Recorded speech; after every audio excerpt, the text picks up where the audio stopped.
M-I-C-H-E-L-L-E for Michelle, and Myers is spelled M-Y-E-R-S. Black Cancer, B-L-A-C-K-C-A-N-C-R. Black is the acronym. Cancer because I'm born in July.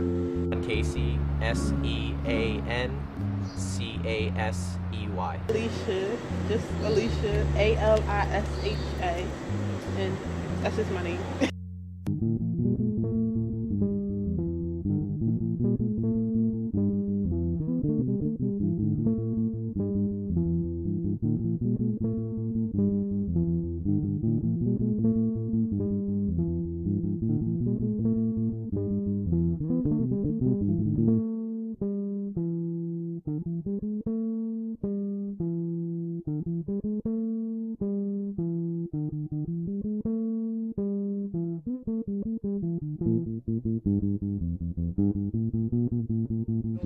There shouldn't be types of conformity that take place in our city.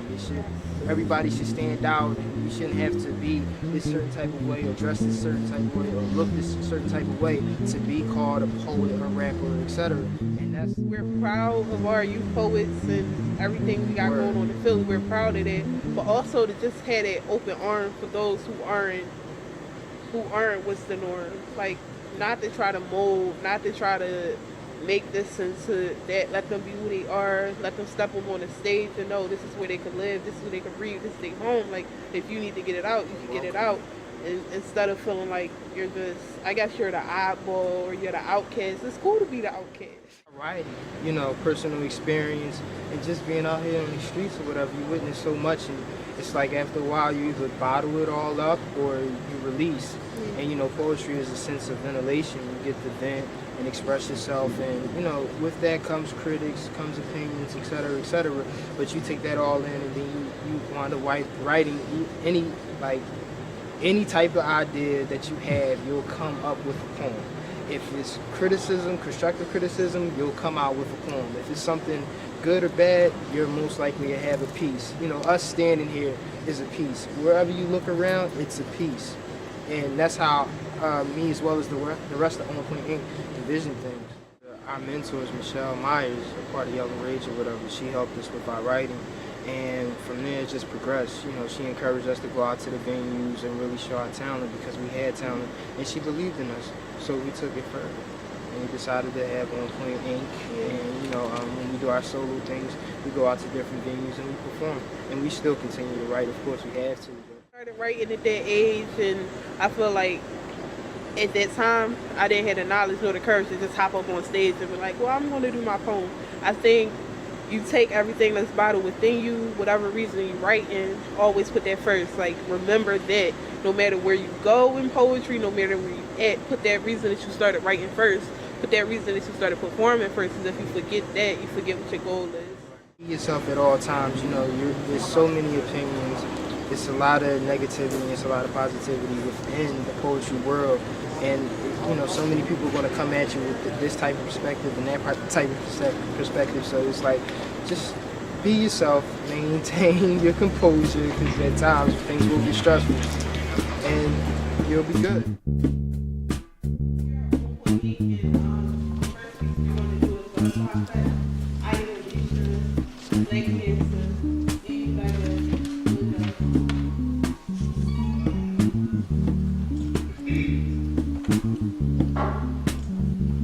Rising on the adrenaline, making you feel like a junkie. Can't you feel me? My flooded dancing in your abdomen, you see.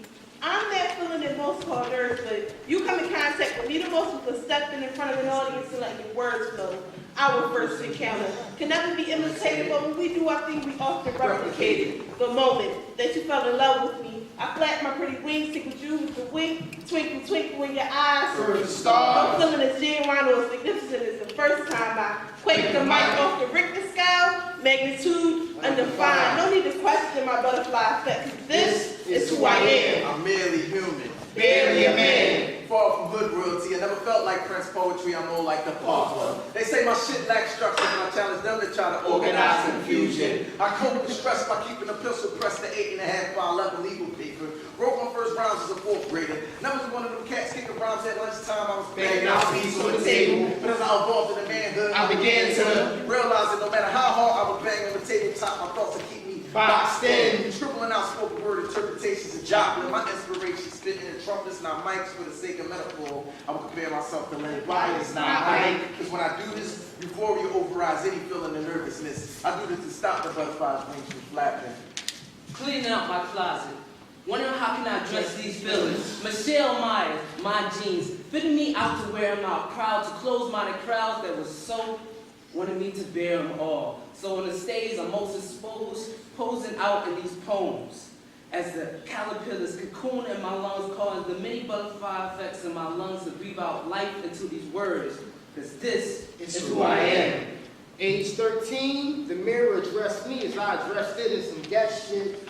Jeans blue like depression with some not quite fresh kicks and a fetish for 2 sizes too large, authentic white tee, followed by my jeans book bag that displayed hood tags and white writing to give me that hood swag. White, out my fears of not being superior on a mic and let lacking thoughts escape from my chamber of a mouth. Cause my mentor loaded me up to aim for the clouds like the cannon he wanted me to be. So I was busting flows like a cherry, very muffled for lead. Younger would speak over top of rappers and their beats. Till my words were finesse, yes.